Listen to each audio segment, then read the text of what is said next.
नमस्कार दोस्तों, current affair with Wasim Khan में आपका एक बार फिर स्वागत। दोस्तों, आज 22 तारीख है अप्रैल की। कल ऐतिहासिक दिन, सुप्रीम कोर्ट में ऐतिहासिक दिन होने वाला है। क्या क्या होगा, कौन कौन से मुद्दे सुने जाएंगे, ये बात शुरू करूं, खुशखबरी आपको दूं।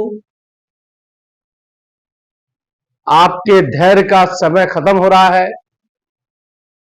उससे इस वीडियो को आगे शुरू करूं उससे पहले आपसे वही पुराना निवेदन कि अगर आपने हमारे इस चैनल को सब्सक्राइब नहीं किया है, current affair with Wasim Khan, तो प्लीज सब्सक्राइब करिएगा। वीडियो अगर आपको पसंद आए तो उसको लाइक और शेयर करिएगा। बेल आइकॉन जरूर दबाइएगा। मैं बार बार आपसे कह रहा हूं कि यह अप्रैल का महीना चल रहा है, खुशियों का दिन है, त्योहारों का मौसम है। यकीनन इस अप्रैल के महीने में तमाम खुशियां आपके दरवाजे आने वाली हैं।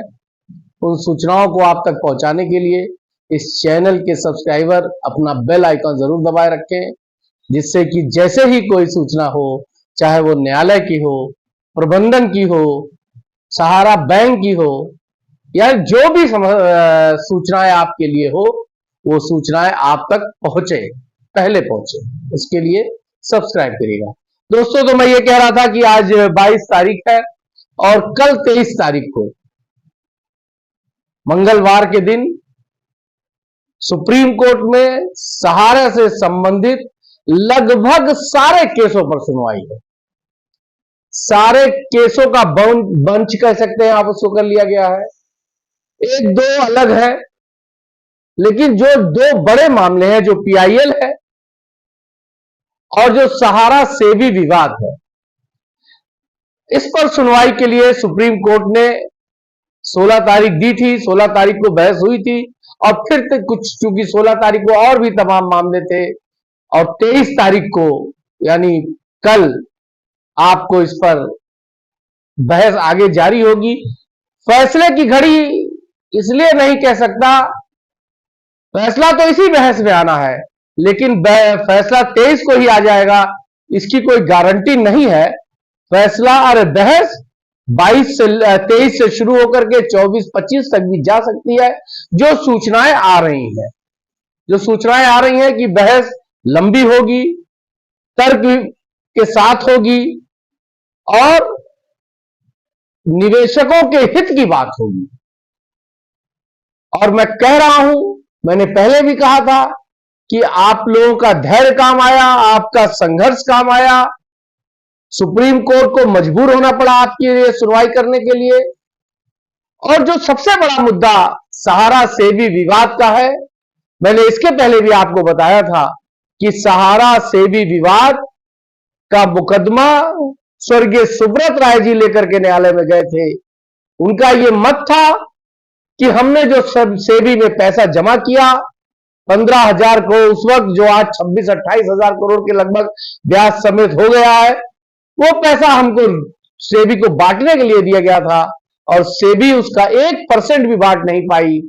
और फिर सरकार बीच में आई और सरकार ने सीआरसीएस बोर्ड लॉन्च करा के सुप्रीम कोर्ट के माध्यम से उसमें सेबी सहारा खाते से 5,000 करोड़ उसमें जमा कराया था।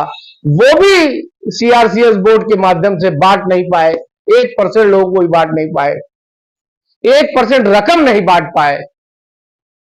तो ऐसी सूरत में फिर न्यायालय के पास लोग गए हैं। जनता का भी मानना है, निवेशकों का भी मानना है कि अगर भुगतान सुचारू रूप से, सही ढंग से, तेजी के साथ अगर कोई दे सकता है तो वो सिर्फ और सिर्फ सहारा के ब्रांचों से ही दिया जा सकता है। अगर सरकार को इस पे कोई आशंका है, कोई संशय है, तो माननीय न्यायालय से निवेदन है कि वो सरकार से कहे कि वो एक अपना ऑब्जर्वर बिठा ले। वो सहारा के ऑफिसों पर एक ऑब्जर्वर बिठा करके और निवेशकों का भुगतान करा दे। लेकिन मैं आपसे ये बात बार बार कह रहा हूं कि आपको खुश होने की जरूरत है, धैर्य को बनाए रखने की जरूरत है। आपकी खुशी का दिन आ गया है।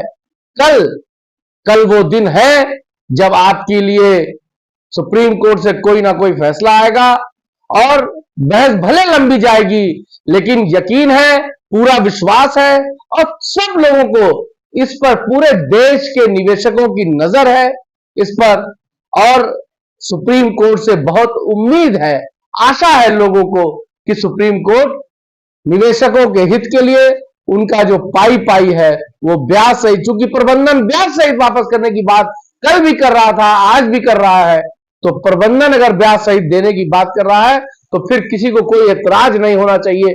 बस परिस्थितियां अनुकूल हो जाए, परिस्थितियां उनके सामान्य हो जाए, न्यायालय से कोई एक आदेश हो जाए, और अगर आदेश न्यायालय ने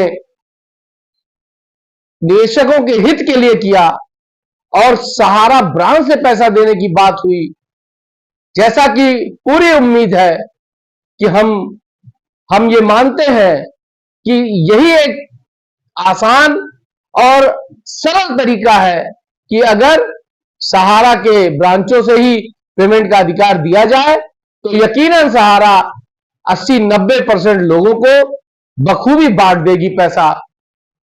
और कोर्ट, आपसे पहले भी कह रहा था, फिर कह रहा हूं कि जिन इष्ट देवताओं की आप पूजा करते हैं, जिनको मानते हैं, उनसे प्रार्थना करें, उनसे पूजा करें कि कल का दिन ऐतिहासिक हो। बहस 1 दिन चले, 2 दिन चले, 3 दिन चले, इसका कोई मतलब ये चलना चाहिए। हम लोगों को कोई दिक्कत नहीं है, लेकिन फैसला न्याय हित में, निवेशकों के हित में और लोगों के हित में आएगा, ऐसा हमारा मानना है। और मुझे लगता है कि आप भी आशावान हैं और आशावान ही रहिएगा। निगेटिव थॉट से दूर रहिएगा, नकारात्मक लोगों की बात को सुनने से परहेज करिएगा, पॉजिटिव सोचिएगा, पॉजिटिव होगा और भुगतान निश्चित तौर पर आपका होने जा रहा है, होगा। तब तक के लिए जय हिंद।